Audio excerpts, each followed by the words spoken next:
In today's NBA, we have a long list of players who are unfortunately no longer in their prime. This includes guys such as Derrick Rose, Russell Westbrook, and even Ben Simmons, which is why in today's video, we're going to be turning back the clock and putting these players and many more in their prime one last time. But instead of leaving everyone on their current rosters to form super teams, we're also going to be resetting the league to give every NBA franchise a fair chance of winning a championship. And up first, we have the Philadelphia 76ers with Tyrese Halliburton, Bradley Beal, and Miles Turner. Which, I mean, don't get me wrong, as much as I like Tyrese and Brad Beal, I don't really think that they're going to be that big of a threat in the Eastern Conference. And up next on the Milwaukee Bucks, it's Kawhi Leonard, Victor Wembanyama, and De'Aaron Fox. Now, this big three right here is going to be absolutely insane, because in his prime, Kawhi Leonard was one of, if not the greatest player in the world. So having him alongside Victor Wembanyama is going to be absolutely huge for this franchise. And I can already imagine it's going to be nearly impossible to score on these two. And moving over to Chicago, we have Pascal Siakam and John Wall. Outside of those two players, this team doesn't really have anything like that. And the Cleveland Cavaliers have both Jimmy Butler, DeJounte Murray, Drew Holiday, and DeAndre Ayton. Again, this is one of those teams that's going to be very defensive oriented. And if you didn't already know, all three of these players have made at least one all-defensive team. But up next with the Boston Celtics, we have Dwight Howard, Jalen Williams, and Desmond Bane. Now, I'm pretty sure Dwight Howard has technically retired by this point, but I'm assuming he was sitting in free agency because he is officially a part of the Boston Celtics roster. Now, the Los Angeles Clippers, this team has both Joel Embiid, Jalen Brunson, Jaren Jackson Jr., and Austin Reeves. They're also bringing back Tobias Harris and Danilo Gallinari. And moving over to the Memphis Grizzlies, this team's starting five consists of Jordan Poole, Devin Booker, Kenyon Martin Jr., Paulo Banchero, and Jared Allen. And I can guarantee that the offense that this starting five will produce is going to be out of this world, but it's arguably not going to be better than the Atlanta Hawks, who have James Harden, Kemba Walker, Chris Middleton, Yusuf Nurkic, and Keegan Murray. And I mean, to have prime James Harden on your team, I'm pretty sure he's more than likely going to be averaging like 30 points a game. And heading over to Miami with Anthony Edwards, Zach LaVine, and Mike Conley, I would love to see this team make the playoffs. I'm not too sure if they're going to be good enough to make it, but we'll just have to see. And the Charlotte Hornets have Shai Gilgeous-Alexander, Domantas Sabonis, and Evan Mobley. I kind of find it funny that Shai's even a part of this team in the first place, because if you checked out my most recent video, you would know that this was the team that originally drafted him. Now, the Utah Jazz with Damian Lillard, Gordon Hayward, Josh Giddey, and Steven Adams. Yet again, it looks like Damian Lillard is going to have to carry another team to the playoffs, and if he even makes it that far, he's more than likely going to be eliminated in the first round. And the Sacramento Kings, this team has Giannis Antetokounmpo, DeAndre Jordan, LaMelo Ball, and Marcus Smart. And I'm going to do these guys the favor and move Marcus to the shooting guard spot. And you know, this is going to be a really fun team to pay attention to, mainly due to the fact that it looks like this is going to be the Lob City Clippers 2.0, because if you have LaMelo Ball throwing lobs to DeAndre Jordan and Giannis Antetokounmpo, you can expect a lot of great things to come from this team. But heading up to New York, it's LeBron James, Jamal Murray, and Cameron Thomas. They also have Malcolm Brogdon, Bobby Portis Jr., and Kevon Looney. And you know, this is for sure going to be one of those teams competing for a title. But the Los Angeles Clippers, this team has Klay Thompson, Andre Iguodala, and Clint Capella. And I mean, it's kind of funny having Klay and Iggy on the same team yet again, but I mean, this entire roster is compiled of a bunch of great role players. If we scroll down even further, we have Caleb Martin, Danny Green, Andrew Nembhard. But I mean, that's all this team really is just a bunch of role players in their prime. And the Orlando Magic have Kevin Durant, Ben Simmons, Julius Randle, and Mitchell Robinson. This team is going to be absolutely hilarious. And I mean, injuries are turned off, so Ben will be playing basketball this entire season unless he literally just does not want to play again. And I mean, the fit on this team is probably going to be god awful, but on the bright side, they do have a whole lot of size with Ben 10 running their point guard position. I mean, the smallest guy on the starting five is going to be Devin Vassell, who's 6'5". So I mean, if you had to give this team the benefit of the doubt, that would probably be it. And up next, we have the Dallas Mavericks with Nikola Jokic, Kristaps Porzingis, Derek White, and Darius Garland. I mean, this roster right here is pretty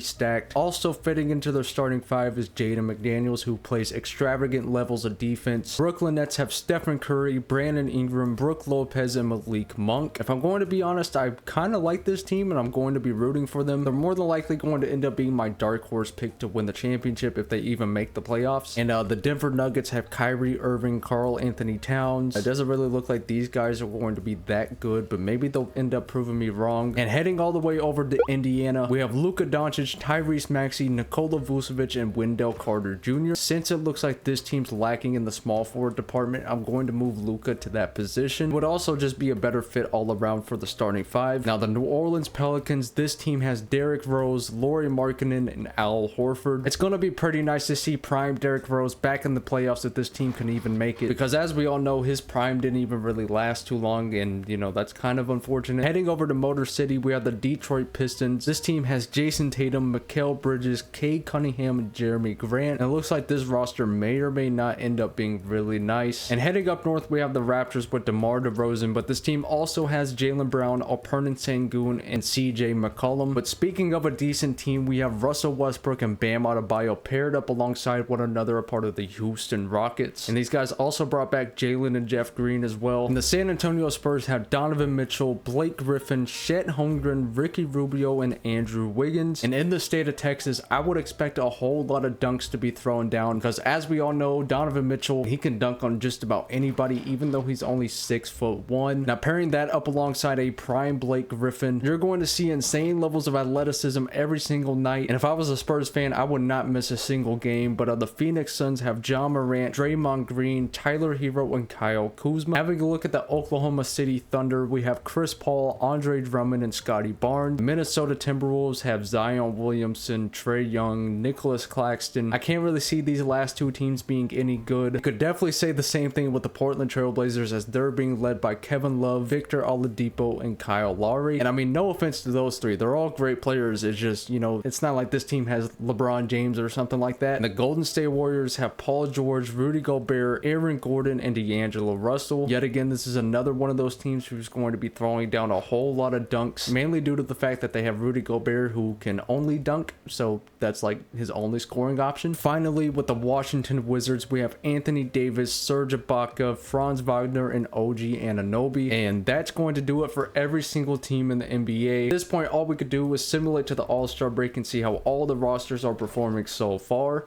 Your top three seeds in the Eastern Conference are the Detroit Pistons, New York Knicks, and Cleveland Cavaliers. And having a look at Detroit with Jason Tatum, they also have Mikal Bridges and Cade Cunningham, but we already went over that. That felt kind of weird saying that this was the #1 seed in the East just because they've been so bad in real life. But New York, we already know they have LeBron. Cleveland, who was on Cleveland again? Okay, yeah, that's right. They have Jimmy, DeJounte, and Drew Holiday. But we have Orlando, Indiana with Luka, the Atlanta Hawks. I'm pretty sure this team, yeah, that's right. They have James Harden. He's averaging like 26 points a game, which I mean, that's not too bad. I just kind of expected him to average 30. But you know what? Let's see who's at the bottom of the East. We have both the Philadelphia 76ers and Toronto Raptors. That is really, really unfortunate, because as much as I like Jaylen Brown, I was really hoping that these guys were going to be really good. But I mean, I guess the pairing with him, DeMar, Sengun, and McCollum, it just wasn't even good enough to make the playoffs. But Philly, as we all know, they have Tyrese and Brad Beal. I said it before we even looked at any of the other teams in the NBA that they were not going to be that great. But I'm also kind of surprised to see Milwaukee down here as the 10th seed, because I mean, I expected the defense to be absolutely insane to the point where it would probably drive them up to the top 3. But as of right now, they're kind of floating around 500, but you know, they might end up making the playoffs. And moving over to the Western Conference is the Utah Jazz, Los Angeles Lakers, and Portland Trail Blazers. Now this